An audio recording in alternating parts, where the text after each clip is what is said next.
Welcome. This is All Minus One Quick Shots. Folks, today, I don't know how long this will be, but today we are going to talk briefly about not putting all your eggs in one basket. And the saying is pretty simple, right? The meaning of it is rather simple too. You put all your eggs in one basket and you drop your basket, you might lose all your eggs. So therefore, have a backup basket. Have a couple baskets. Be diverse, and not in the way that the lefties talk about, in the actual way of good diversity, and that is be a person who is multifaceted. With that, be careful who you idolize, who your secular heroes are.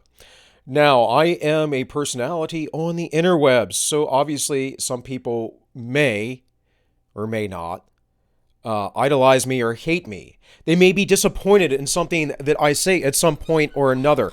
I may say something that will annoy them, and this is just life. This is anybody at any point, in any time, in any relationship you're ever going to have.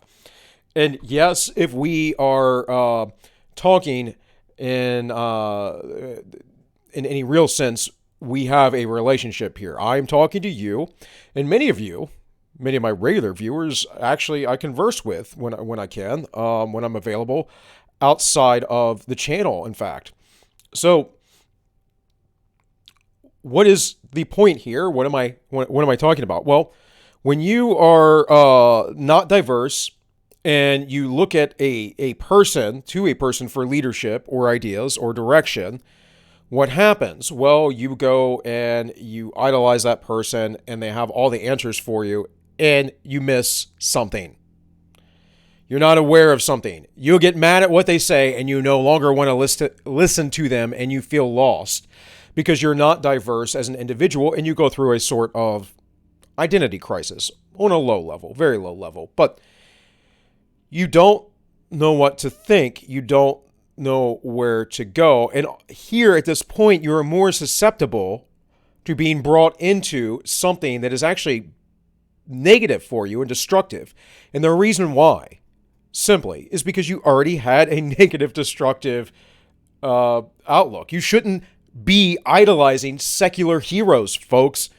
There is one man who I idolize, and that is Christ. Now, there are a lot of people that I admire. There are a lot of people that I have a lot of respect for. There are a lot of people I don't agree with, but I could say they are great men. It always makes me think of Bill Burr's joke. Bill Burr had a joke some years ago about Arnold Schwarzenegger being a great man.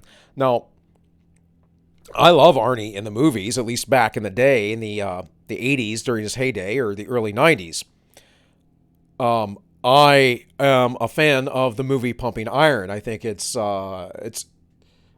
hilarious and awesome and an interesting look at this little group of men competing against each other while they're all friends. I'm a fan of Arnold's Expo, this big fitness thing that is in the world. I think he's done a lot of good stuff. I don't think he's got very good politics. I don't think he's got very good morals and ethics, considering he was having an affair with his maid and had an illegitimate son he was hiding from his wife. That's not a good person. And this is why you need to understand that you cannot idolize these people who are secular individuals. A lot of folks right now are a little concerned and a little worried about the cancellation of Dr. Seuss. Now, granted, this was Dr. Seuss's estate that decided to get rid of these books. But I guarantee you can find all of the strange and dark art that he had as well. Now, don't get me wrong. I have a lot of strange and dark art myself from when I was a younger man, as an artist, as a young kid. But this stuff he was doing as an adult. Dr. Seuss was a globalist, as far as I know. He believed in having a one world government. I'm not saying he was a horrible guy or anything, but your idols will disappoint you at one point or another. And I think that there is this process where people don't develop themselves. They don't look inward. They don't seek to improve themselves. And therefore, they project onto other folks this idealization of who they want to be, and they see it in an individual. They say, that person is who I want to be. I'm going to listen to everything they have to say because that's the kind of guy, that's the kind of person I want to be. They seem to align with my beliefs. And then they do something to disappoint you guys. And every man on earth will do something to disappoint you. Every woman as well. Let's be all inclusive here. And all of those non-binary, whatever they call themselves. Guys, it is very important that you guard yourself in life. I was having a conversation with a viewer earlier, briefly, through Discord, and they were talking about another YouTuber that they didn't like because of their religious stances, and I get that, I understand that. That's a large portion of the world, though, that I would have to cut out because of their beliefs and religious stances. Man, that's a lot of people I know. And I know a lot of people. That's most acquaintances I know. I, of course, know a lot of religious folks as well. But far more, they're non-religious in these days, in these times. Now, we could say religion is coming back, but even with that, even with people entering the faith and this great rebirth within the faith, we have to understand that there are folks that are going to say things and do things around us that we don't like about our beliefs, and it is our responsibility to correct them. I believe it was Peter who said to give an account and a response to anyone who asks you about your beliefs. I suggested to this individual, and you will know who you are because I know you listen regularly, that they read Octavius by Marcus Felix. Marcus Felix was, I believe, a lawyer in the 2nd or 3rd century. It's been a while since I've read it, so I can't recall the date specifically. It might have been late 2nd century.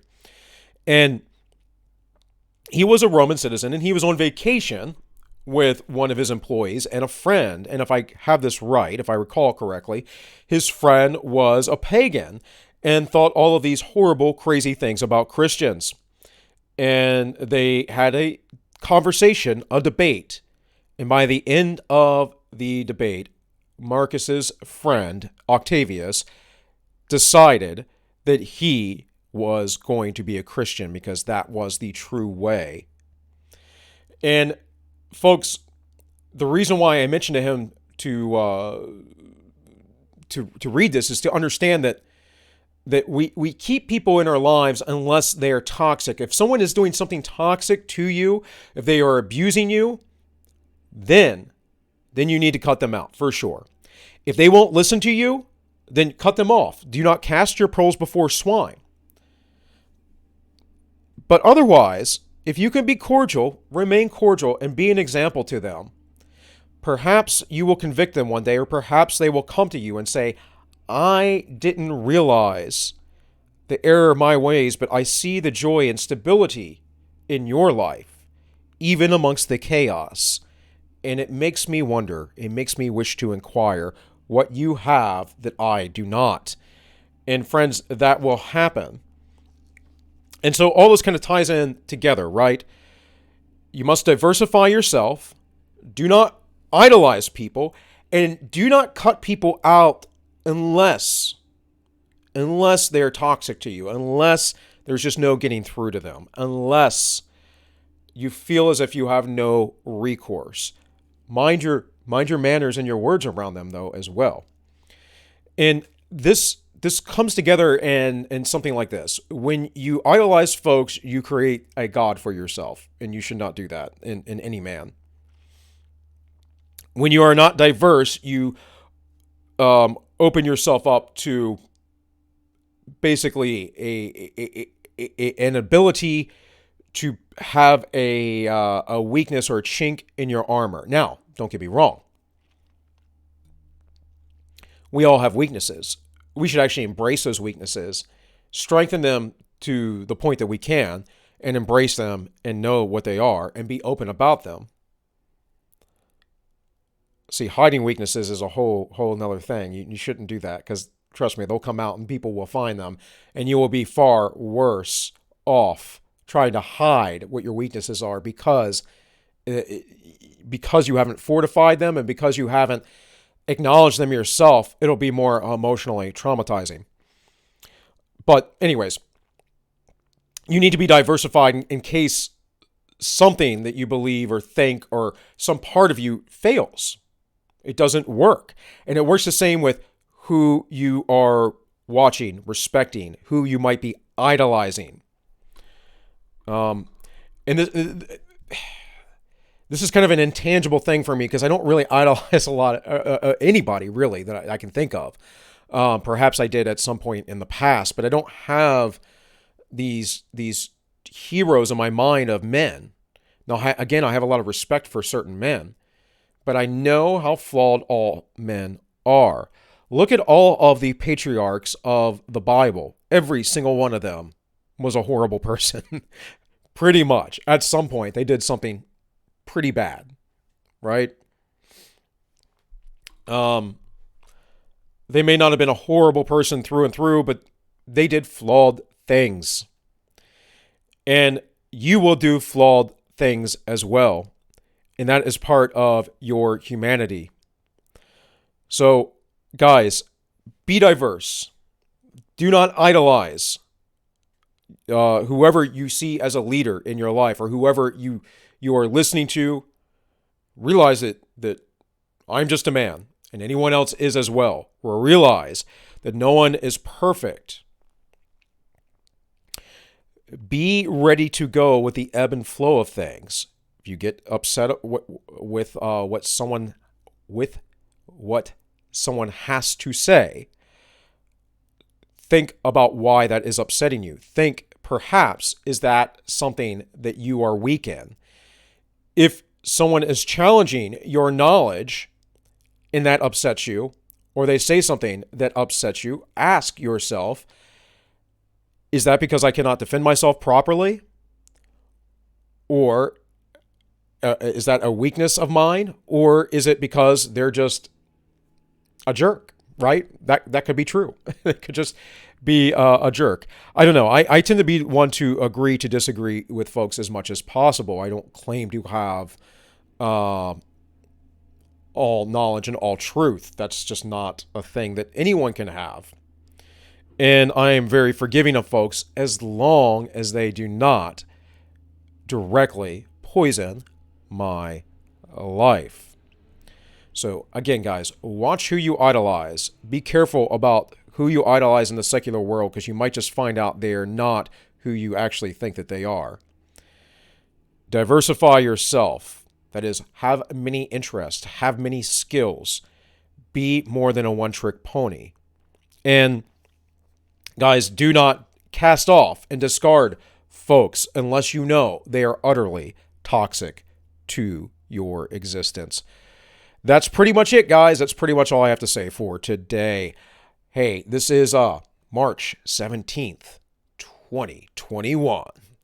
I will be over on the Ends Justify the Memes later today. That is the Ends Justify the Memes over on YouTube and DLive, 7 p.m. Eastern. Every Wednesday night we go live. Tonight we will have Elliot Hulse, a man who started as a strength coach and became a man coach, a man builder. And he's all around a decently nice guy because I have met Elliot in person. So he's going to be on the show. And we're going to talk about man stuff, building up men of character. We'll probably talk about the world psalm, the world that we live in. We will probably talk about faith and women. So Elliot's been married to the same woman for a long time. He's been with her for a very long time. I've more or less been following him for quite a while. But I will let him talk to you. If you guys do not know who he is, come over to the show tonight, 7 p.m. Eastern, the Ends Justify the Memes. Also recall, I will not have any segments later on today because I'll be doing the live show. So just for your edification, understand that. With all that said, guys, this has been All Minus One Quick Shots, and I wish you all well.